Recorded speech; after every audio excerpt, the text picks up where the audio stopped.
everyone. My name is Sharu, and I'll be sharing with you today and next week a new paradox, finding the balance of having both vision and blind spots, the importance of seeing and not seeing. So today, we'll talk about vision, okay? I want to begin po by saying that vision is not just for leaders, presidents, CEOs, professionals, or people of positions, titles, and ranks. Remember, God is a leader, God is a visionary, and we were all created in the image and likeness of God. Therefore, all of us are leaders and visionaries in our own right. If you're a parent, a grandparent, an ate, kuya, uncle, auntie, you have influence. Your children, nephews, nieces, grandchildren, they look up to you. You are a leader whether you like it or not. And to be a leader means that we have a responsibility, and our responsibility is to have vision. But you say, I'm just an ordinary citizen. I just want a simple life. I want status quo. I'm poor. I'm uneducated. I'm happy with the way things are. I do not want the stress of dreaming big dreams. I'm already too busy, too overwhelmed. I just need to feed my family, pay my bills, and pay my debts. I do not need to have vision.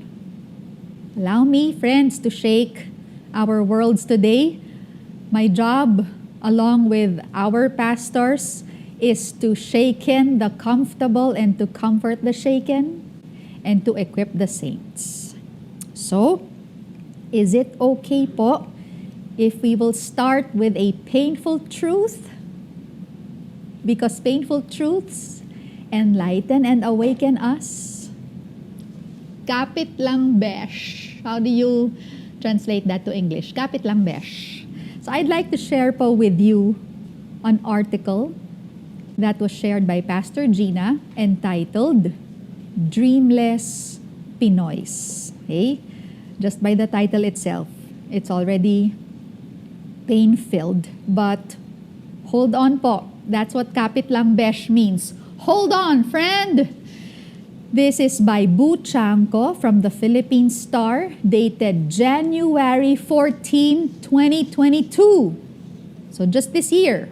And he says, we, meaning we Filipinos, do not have a collective national dream. We don't even have a sense of nationhood. We are very individualistic, focused on family and friends, and at best, a collection of regional tribes pretending to be a nation. One News reports that a 9-year study by Dream Project PH showed that, listen po, 8 out of 10 Filipinos do not have a dream. In this study, they said that most of our countrymen are on survival mode. There is a sense of being lost among young people. When they were asked in the study, do you know where you're going? They couldn't answer. When they were asked, do you have a dream in life? They don't have an answer. And out of this study, they came up with 5 reasons why many Filipinos are dreamless.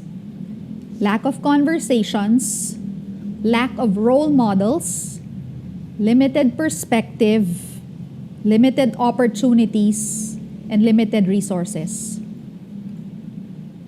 But my personal question po is, why can some people make it and some don't? I have this favorite Indian spice store in Dubai. Every time I would be assigned po in Dubai, no fail, I would always go to that store po. It's called Al Adil. We have a picture of that. And it is owned by Dr. Dhananjay Datar. So I researched on him, on the store, and it's a rags to riches story. Dr. Datar was an overseas worker, Indian overseas worker in Dubai. He started as a grocer of his dad. His dad put up a grocery there. And he grew up poor, very, very poor. He did not know what breakfast was. No shoes, no umbrella when it would rain because umbrella was luxury for them. No jacket when it would be cold. And only one uniform for the whole week. And so he worked for his father because his father's vision for his grocery was, this was in the 1970s, 1980s. He wanted to help the homesick Indians and bring the sights, sounds, smells, tastes, and feels of India to Dubai. And they would just hang out in the store and it would feel like home.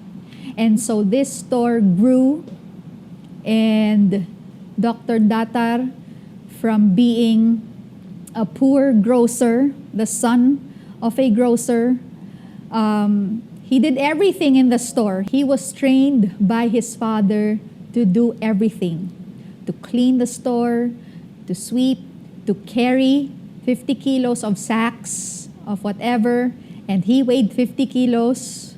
So lift your own weight. He would carry 90 kilos of sacks. He was trained to be tough and not to have the airs of an owner. His father was extremely strict and disciplined.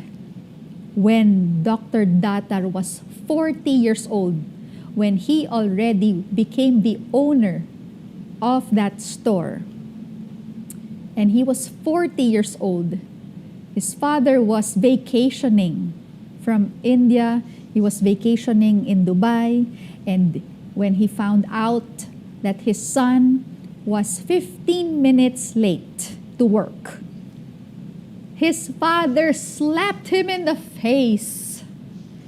Imagine that. But Dr. Datar didn't mind and still respected his father. Now, he owns a bespoke Rolls Royce. They have over 50 stores all over the world. They supply spices to major hotels and airlines. He is in the top 50 richest Indians in the Middle East and still doing so well, from 3 employees to 500 employees. He says, to me, my workplace is sacred, my customers are revered, and my employees are my true assets. For the Indian, work is worship and customer is God.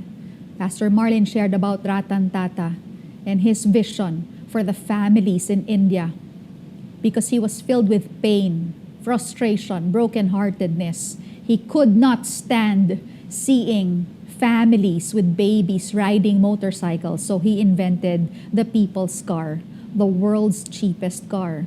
You have a Tom Fat Joe, an account executive who was disturbed by his neighbors who kept complaining about uncollected garbage. So he decided to become a garbage man himself, and now he's also a millionaire. All because of vision. You have stories of dreamers and visionaries who became successful from nothing. People who started in garages. People who had nothing. They dropped out of school. They borrowed money from their relatives and parents and are now billionaires, helping a lot of people, contributing to the world, inventing, producing, creating things that would make life better.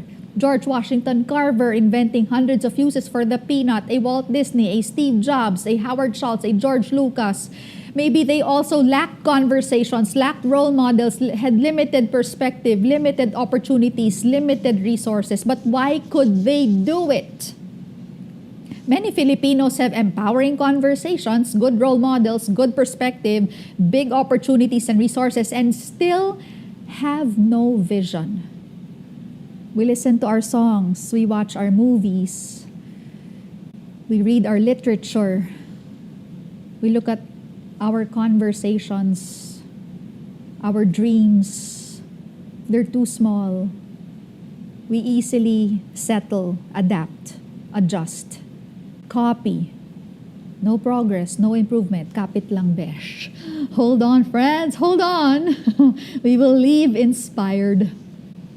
Because I've always been interested po and passionate about helping people in the most practical, applicable way like our other pastors po. I love the challenge of putting theories, research, study, learnings, teachings, preachings, words to good use. Having faith with feet, having hope with heels and love with legs, and putting work to worship so that our worship becomes real. I'm always finding easy and practical ways for Filipinos to apply the learnings that they hear in church and apply it in life. They're all nice sounding, but I want to see changes in me and in others. I love inspiring stories, but I'm always finding ways how to help the Filipino be an inspiring story. What spells the difference between Filipinos and others who can make it? Journey with me po. You and I have many theories and speculations. Here's just one.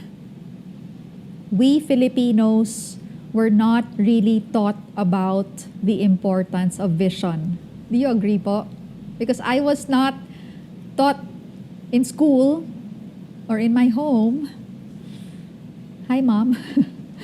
I had no plans, no goals, no dreams, no direction, no future thinking. I didn't know what to do with my life. We choose our courses in school without vision.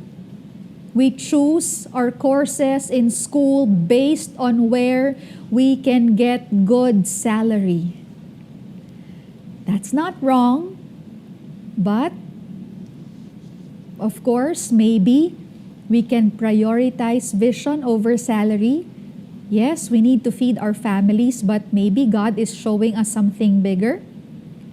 We apply for work without vision. We just want salary so we can add to cart and buy now. Again, it's not wrong. We need to take care of our parents. We need to feed our families. But if there's a better salary offer, a better benefits offer in the next company, we transfer without thinking of our current company and our workmates. Ano ang favorite worship song ng Christian Pinoy? What is the favorite worship song of a Christian Pinoy? Seek ye first the salary and His righteousness. Hold on. That's why many are unhappy and unfulfilled in the workplace. That was me. I kept going from one job to another. No loyalty, no plans, no savings. We choose a spouse without vision. We marry because we don't want to be alone. We marry out of emotions. We marry for financial stability. How many married couples here are financially stable? Never had any financial problems. We marry without thinking if our union can be a blessing to others. We marry without God in the picture. And then we wonder why we can't stand the person we married after 6 months. Little things irritate us in our relationships, in our marriage, in our work, because there's nothing bigger to think about. So many failed, dysfunctional families and relationships and marriages. We put up a business without vision. We just copy businesses that are trending for the moment, and then it fails. We go abroad, we leave our families, And it's very painful to leave our families po. We leave them so we can help them, but there's no progress. We have no vision for our health, so we're sick. Proverbs 29:18. We've heard this so many times. Hopefully we can see this in a different light today and apply it. Without vision, the people perish. When you are asked, what's your dream? Okay, some would answer, to finish my studies, to find work, for my children to finish their studies, for my children to find work, to have money, to be successful, to get out of my poor situation. These are all good, friends. But, allow me to say, they are not dreams. They're responsibility. They're obligations po. Friends, money can never be a vision. Why? Because no amount of money is ever enough. No amount of money will ever make us happy. How many of you po, you need more money? All of us. We need more money. We need extra pay. We need an increase. All of us do. Notice, when you pray for a certain amount and you get it, it's still not enough. Okay? Ano ang theme song ng Pilipinong nakaabang sa sweldo sa ATM? What is the theme song of a Filipino lining up at the ATM machine? Never enough, never, never. Diba? Agree?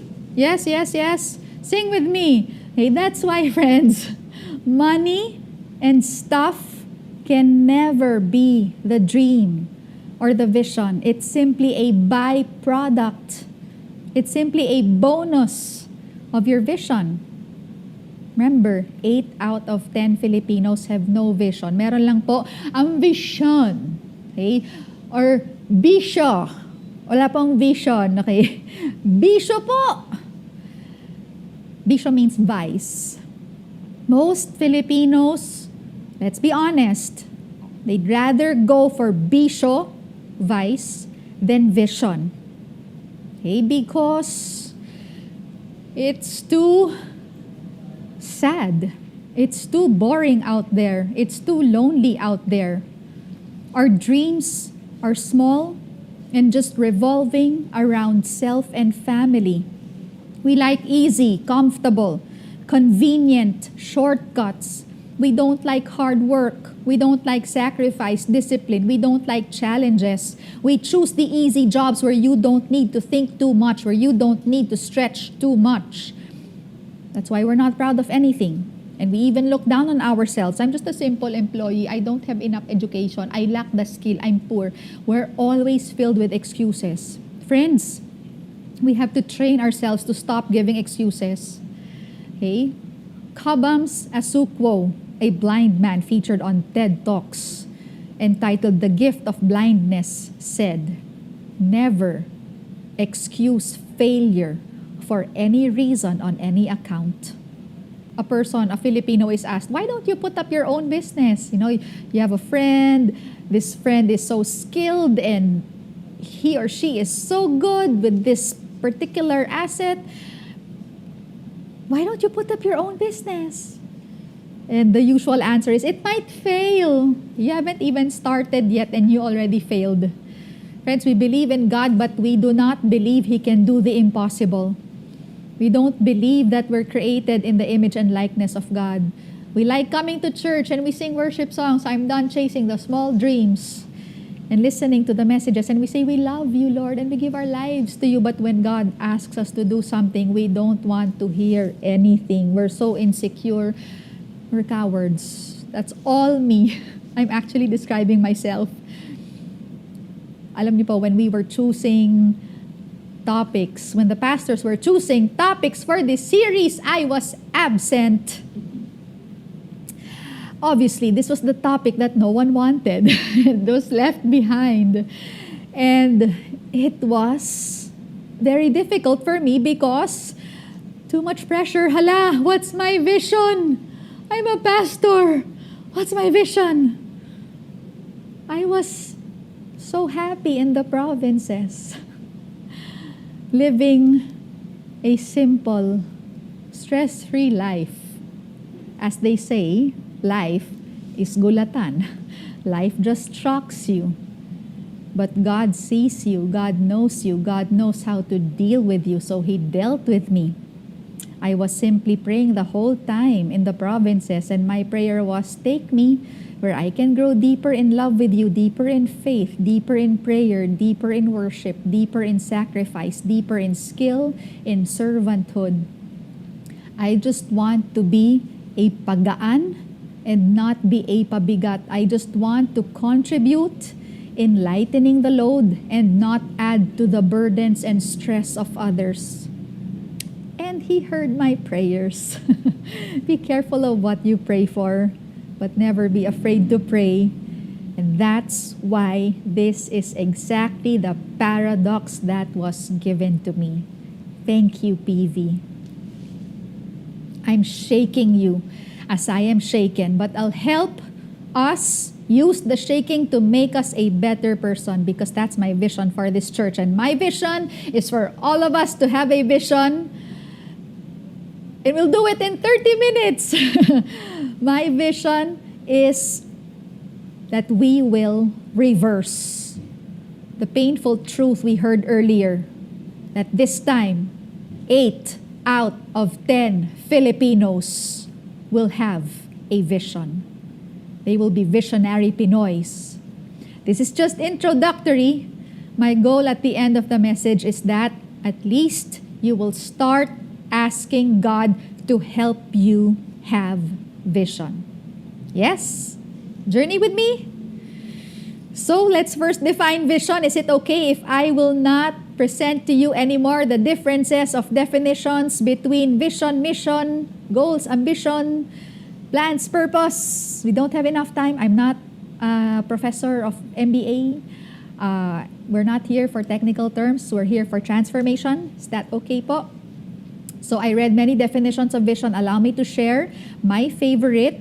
And this is what Pastor Dave shared po in our Brick by Brick series by Andy Stanley from his book Visioneering. Vision is born in the soul of a man or woman who is consumed with the tension between what is and what could be. Anyone who is emotionally involved, frustrated, brokenhearted, maybe even angry about the way things are in light of the way they believe things could be, is a candidate for a vision. That's why you can't say, I'm not a leader, I don't have vision. If you're a complainer, you are qualified. Okay? Visions form in the hearts of those who are dissatisfied with the status quo. There is always a moral element to vision. Vision carries with it a sense of conviction. Anyone with a vision will tell you this is not merely something that could be done. This is something that should be done. This is something that must happen. It is this element that catapults men and women out of the realm of passive concern into action. It is the moral element that gives us a vision, a sense of urgency. Vision is a preferred future, a destination. Vision always stands in contrast to the world as it is. Vision demands change. It means you see something that disturbs you, that there's a problem that needs to be solved, and you will not stop until something is done about it. So let's start slow and small. Let's start with what we can do. What urgent changes would you like to see in your life, in yourself? What disturbs you? What frustrates you about yourself? What's your preferred future for yourself? Who would you like to become? What changes would you like to see in your marriage? What's your preferred future for your work, your education? What needs to change in your church, in your hometown? Cha-cha-cha. What is urgent to you po? What needs to change about your relationship with your child, your boss, your workmate so that it can be better? What do you want to happen to your life? Where are you going? Tim Elmer says, we must not fall in love with an idea, but fall in love with a problem. Let's change our perspective, friends, about problems. Let's learn to not be afraid of problems.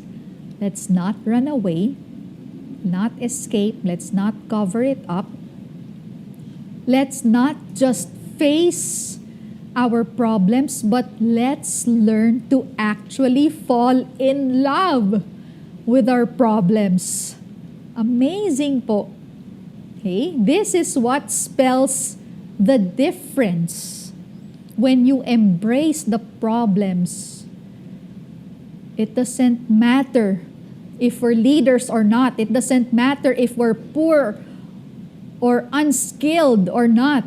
We can have all the resources, opportunities, conversations, role models, mentoring, education. But if we do not have a sense of urgency in the soul, if we do not transition from what could be done to what should be done, if we do not act on our complaints, frustrations, anger, brokenheartedness, if we easily adjust, adapt, accept status quo, if we do not want change for the better, we will never discover the real happiness and fulfillment that God wants us to experience through living a life of vision. Why do we need vision? Proverbs 29:18, where there is no vision, the people perish. The NIV says, where there is no revelation from the Word of God, people cast off restraint, but blessed is the one who heeds wisdom's instructions. The NLT version says, when people do not accept divine guidance, they run wild. But whoever obeys the law is joyful. Friends, without vision, we are lost. We feel empty, shallow. We fall into the wrong lifestyle. We easily give in to temptations. We get into wrong relationships. Everything revolves around the self. We become very loose and we just do what we want. Everything feels wrong, negative, and hopeless. We're so tired, so bored. Boring, as the gray man says. We want to give up. We have no reason to wake up. It's a sad and lonely life without vision. We just want to end our lives. Life is just an existence. We're not really living. Just the daily grind, just the mundane. We've heard this quotation by Helen Keller so many times. And it's dawning on me now, the only thing worse than being blind is having sight with no vision. A blind woman teaching us the importance of vision. Let's reverse it po. Where there is no vision, the people perish. Let's reverse it. Where there is vision, the people flourish. Vision gives us 3Ds. 3D. Vision gives us direction. We know where we're going when we have vision. We know what we want. We know why we do what we do. Vision gives us purpose. It gives our why. Why do you do what you do? And knowing our why is so much better than earning a salary. Whatever the sacrifice you need to make in fulfilling that vision, it's all worth it because you believe in where you're going. One pastor said, vision simplifies life. It leads us to a narrow path. As Jesus said, Matthew 7:13-14, you can enter God's kingdom only through the narrow gate. The highway to hell is broad and its gate is wide for the many who choose that way. But the gateway to life is very narrow and the road is difficult and only a few ever find it. And this leads us to the second D. Vision gives us discipline. It's narrow because it helps us make the right choices and stay on the right path. We learn to prioritize. It helps us stay focused on what we need to focus on. We're not easily distracted. We learn to say yes to the things we need to say yes to and no to the things we need to say no to. Third D that vision gives is depth. Vision changes us from being a shallow, selfish person to changing our perspective about life, making us want to be better human beings. Vision makes us want to keep learning. It makes us want to change from being pessimistic to becoming optimistic. We're always thinking about how to make this world a better place. It teaches us to never give up. Vision kills the ego. They can't live together because vision is always thinking about others first. How to serve others. It's about sacrifice. It teaches us to care. It teaches us to think about the next generation. Vision excites, encourages, makes us enthusiastic. This is depth. This is all good. How do we get vision? Where do we get vision? Can we just buy it in the store if it's all so good? Please. It's not how or where, it's who. Who do we get vision from? Allow me to read from the book Strategic Vision by Frank Damasio. He says, in order to comprehend vision, the first source we should seek to learn from is God. God is the author of vision. God saw, God spoke, and the invisible became visible. Genesis 1 verse 1. In the beginning, God created the heavens and earth. This is the power of vision at work. Vision turns nothingness and emptiness into fullness. Because God is the source, initiator, and empowerer of vision, we must have an understanding of God. Basic theology, the study of God, is the foundation for a biblical vision. Romans 11:36, for of Him and through Him and to Him are all things, to whom be glory forever. Revelation 1:8, He is the Alpha and Omega, the beginning and the end, who is and who was and who is to come, the Almighty. If you see God as the magnificent, awe-inspiring, breathtaking creator and miracle worker who can do anything, then your vision has a great start. Studying and knowing these characteristics of God will build a firm foundation in our lives and allow us to enlarge our capacities to see and pursue greater visions. How big is your vision? A better question is, how big is your God? Don't let vision be limited by what you think you can do or what you think God might do. Imagine, friends, Abraham being told by God that he would be a father at 100 years old. Not just a father, but the father of many nations.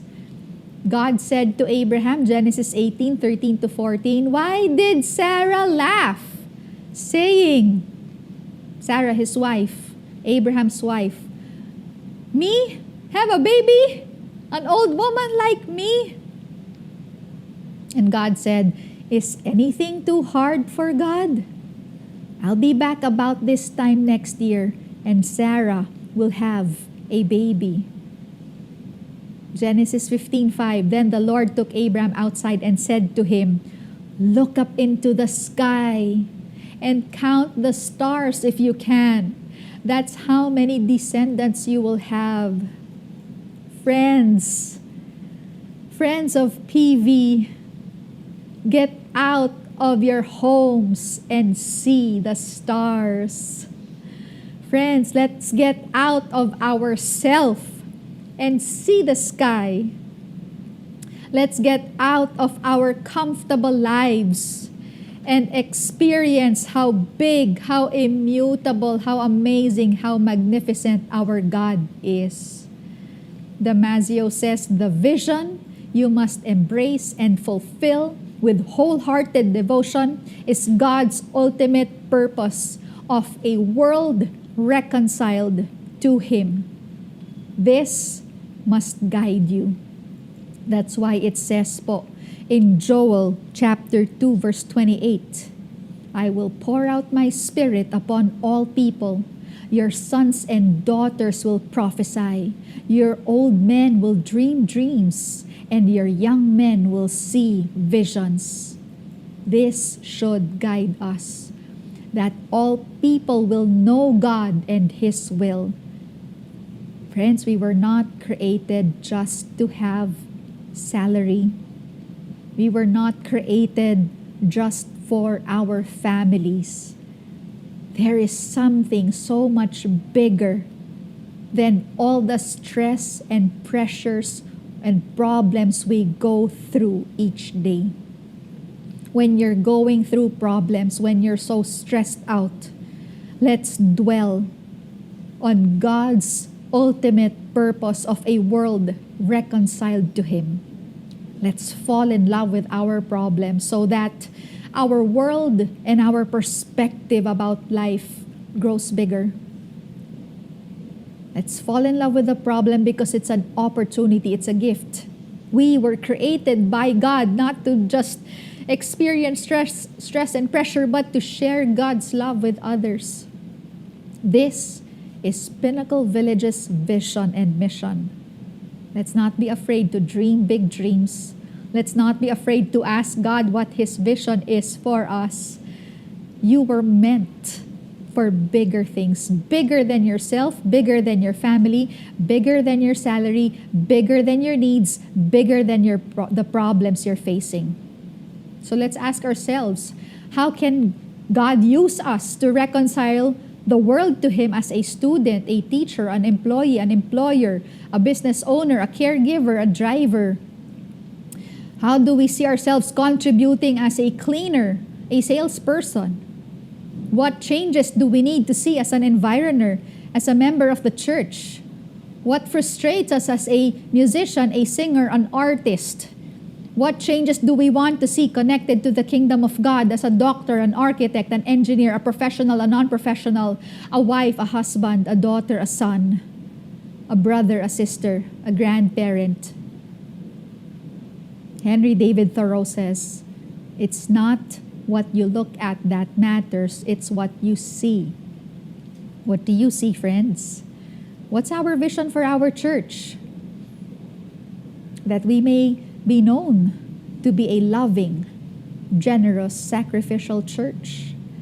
A church that can help Filipinos all over the world to have visions and dreams for other Filipinos, for other people, wherever God has called us in the diaspora, and not just to think about Lazada and Shopee and Add to Cart and the American dream. Let's have that vision for our church to be a church of forgivers and reconcilers, always moving forward. I'll read The Power of Vision. I'll read from The Power of Vision by George Barna, how we can be helped to have vision. He says, devotion. Devotion to the process of discovering the vision is perhaps the most important component in all of the activities associated with God's vision, for He takes greater joy in our getting to know Him than in all our efforts to facilitate great outcomes for His purposes. God created you. He has called you to a specific ministry, and He wants to impart to you His idea of what that ministry is and how best to accomplish His perfect outcomes through you. That's what His vision is about.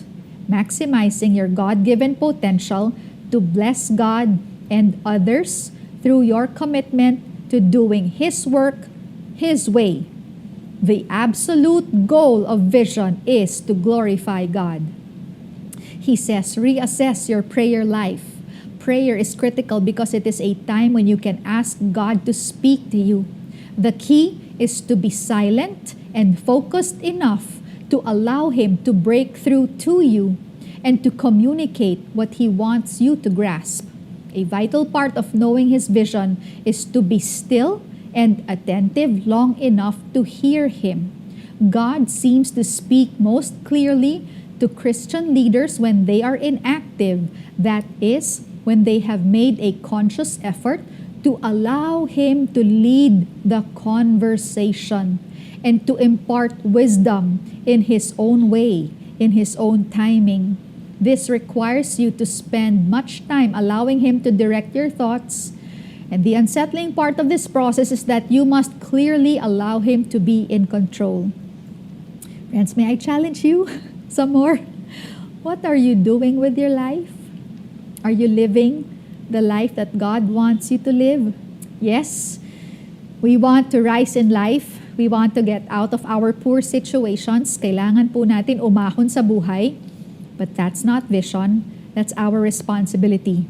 This should be our vision. That I will help others rise in life and be reconciled to God. I will rise so I may help others rise. I can only win by helping others win. Wag lang po tayo yung my vision is that when you look for work, when you're choosing a course in school, that you will pray for God's vision and direction for you, that God will bring you to the work and course where you will experience His nearness, where you can serve Him best and love Him best, where you can build your character, contribute, be helpful, be of service, be a blessing to others, be stretched to your maximum potential, where you can be used to make this world a better place. I pray my vision for you is that when you want to get married, you will pray for God's vision and direction for you and your future spouse, that God will use your marriage to be an inspiration to many, especially the young people. Set high standards, never settle. My vision is that when you put up a business, you will pray for God's vision and direction for you so that you will use your business to employ others, to help society, to give back to society, like Konosuke Matsushita of Panasonic. When you pray for your children, pray that your children will have vision. Parents, let's be partners. Let's be partners in raising our children. Let's not get in the way of God's vision for our children. Yes, they need to earn money. They need to help their parents. But let's not choose a course for them where there is good salary, but let's ask for God's will and vision for them, and the money will come. Never go where God is not. Never make a choice without God's approval and direction. This, friends, is what will truly, truly, truly make us happy. Allow me to end a beautiful story shared by Simon Sinek in Start With Why. This is the story of Ben Coleman. Ben is a runner. He runs with his high school cross-country track team, and he is the slowest runner. He has never won a single race the entire time he's been on. Everyone else finishes the race in 25 minutes. And it usually takes Ben more than 45 minutes to finish. Ben is the only runner who, when he falls, someone else will pick him up. Ben, you see, has cerebral palsy. He has difficulty in movement and balance. His reflexes are slow. To an outsider, he may seem clumsy or even broken. While everyone runs faster away from Ben, Ben falls farther and farther behind. He slips on the wet grass and falls forward into the soft earth. He slowly picks himself up and keeps going. He keeps falling. This time it hurts. He gets back up and keeps running. Ben won't quit. When Ben eventually crosses the finish line, he is in pain and he is exhausted. It took every ounce of strength he had to make it. His body is bruised and bloodied. He is covered in mud. Ben inspires us indeed, but this is not a story of when the going gets tough, the tough get going. This is not a story of when you fall down, pick yourself up. Those are great lessons to learn without a doubt. But we don't need Ben Coleman to teach us those lessons. There are dozens of others we can look to for that. Like an Olympic athlete, for example, who suffered an injury just months before the games, only to come back to win a medal. Friends, Ben's lesson is deeper. Something amazing happens after about 25 minutes. When everybody else is done with their race, everyone comes back to run with Ben. Ben is the only runner who, when he finishes, has 100 people running behind him. What Ben teaches us is special. When you compete against everyone else, no one wants to help you. But when you compete against yourself, everyone wants to help you. Olympic athletes don't help each other. They're competitors. Ben starts every race with a very clear sense of why he's running. He's not there to beat anyone but himself. Ben never loses sight of that. His sense of why he's running gives him the strength to keep going, to keep pushing, to keep getting up, and to do it again and again and again. And every day he runs, the only time Ben sets out to beat is his own. That's vision. Now think about how we do business. We're always competing against someone else. We're always trying to be better than someone else. Better quality, more features, better service. We're always comparing ourselves to others. And no one wants to help us. What if we showed up to work every day simply to be better than ourselves? Friends, what if we show up to our families, we show up to our spouse, we show up to our children, our workmates, our churchmates, our neighbors every day simply to be better than ourselves? What if the goal was to do better work this week than we did the week before? To make this month better than last month, for no other reason than because we want to leave the organization in a better state than we found it. Pastor Marlin shared this last week. All organizations start with why, but only the great ones keep their why clear year after year. Simon Sinek shares this in the context of work, but let's also think about the context of our church and our personal lives.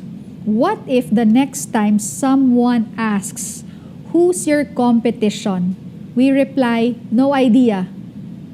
What if the next time someone pushes, "Well, what makes you better than your competition?" we reply, "We're not better than them in all cases." And what if the next time someone asks, "Well, why should I do business with you then? Why should I come to your church? Why should I marry you? Why should I hire you?"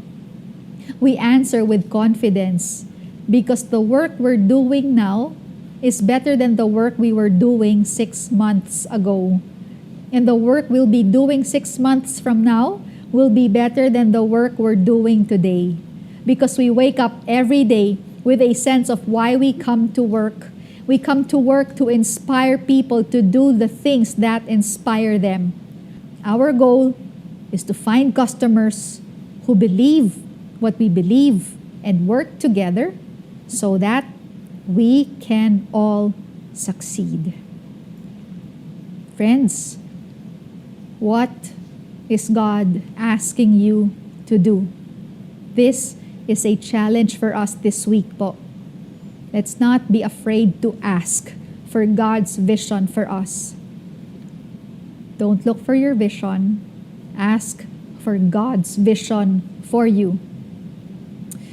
But more than wanting, needing, asking for a vision from God, more than that, we must want God. We must want to know Him more. Don't be afraid, don't delay. He'll help you. He'll show you the way. And friends, when He does, you will experience His nearness and His loving presence more than ever before. You will experience real happiness and contentment, where your character grows and you are a great contribution. Remember, never make a choice without God's approval. Do not go where He is not. Go where He is.